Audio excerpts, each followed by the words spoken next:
Bonjour à tous et bienvenue dans cette nouvelle vidéo où nous allons voir ensemble les incroyables mystères autour des Lumières de Montréal.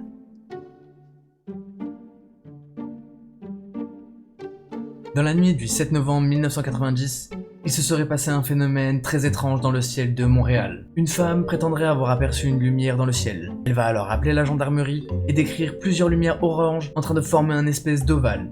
Toutes ces lumières auraient en son centre un espèce de projecteur qui serait dirigé vers le sol. Ce témoignage sera également accompagné d'une photo bien mystérieuse, prise le même soir par un journaliste local. Le journaliste lui aussi témoignera. Et pour lui, il décrira des espèces de lumières avec un halo intense, qui se trouvait à environ 1000 mètres d'altitude. Il explique qu'il n'avait jamais vu de tel alors qu'il prenait souvent les avions en photo, et il aurait même entendu un espèce de bourdonnement provenant de cet objet, alors qu'il se trouvait à plusieurs mètres. Selon lui, c'est parce que l'objet serait resté statique et immobile pendant de nombreuses minutes qu'il aurait réussi à prendre cette photo incroyable. Mais ce ne sont pas les seuls témoins. Il existe de nombreux autres témoignages qui prétendent avoir vu ces lumières, et au total, cet objet non identifié sera vu pendant plus de 3 heures avant qu'il ne disparaisse mystérieusement derrière les nuages. Certains témoins iront même jusqu'à appeler l'armée, car ils se sentaient en danger. Et ils pensaient qu'il s'agissait d'un avion espion ou d'un avion qui allait les attaquer. À l'époque, cette affaire va faire beaucoup de bruit dans les médias, et plusieurs chercheurs et météorologues vont alors se pencher sur le cas pour essayer de comprendre ce qui a pu se passer.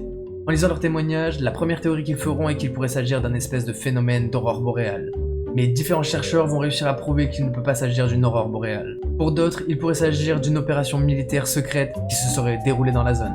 Pourtant, le colonel responsable des opérations militaires à l'époque a assuré qu'il n'y avait eu aucun essai militaire ce soir-là, ni aucun essai dans cette zone. Certains spécialistes de la photographie vont alors se pencher sur ce cliché et essayer de décoder l'image pour savoir s'il s'agit d'un trucage. Elle sera même soumise au service de la NASA pour assurer qu'il ne puisse pas s'agir d'un fake. Ils vont analyser l'image mais aussi les négatifs d'origine et confirmeront que la photo est bel et bien authentique. L'ensemble des lumières que l'on voit est bel et bien concret. Ils auraient estimé leur altitude à environ 2000-2700 mètres, mais n'arriveront pas à définir précisément quel est cet objet. À l'époque, ce sera la première fois, dans un rapport du Conseil national de la recherche canadienne, que le mot OVNI sera utilisé pour expliquer les étranges lumières que les gens ont vues ce soir-là. En revanche, ce qui est encore plus étrange avec cette affaire, c'est que 2 jours plus tard, 2 agents des services secrets du gouvernement seront venus réquisitionner l'intégralité des témoignages qui auraient été recensés par les différentes gendarmeries. Et actuellement, il n'existe que très peu de documents officiels sur cette affaire. Nous ne saurons peut-être jamais la vérité sur cette affaire.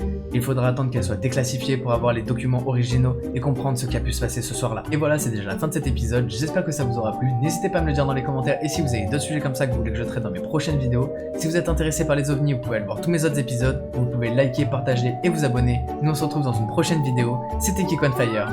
Peace out.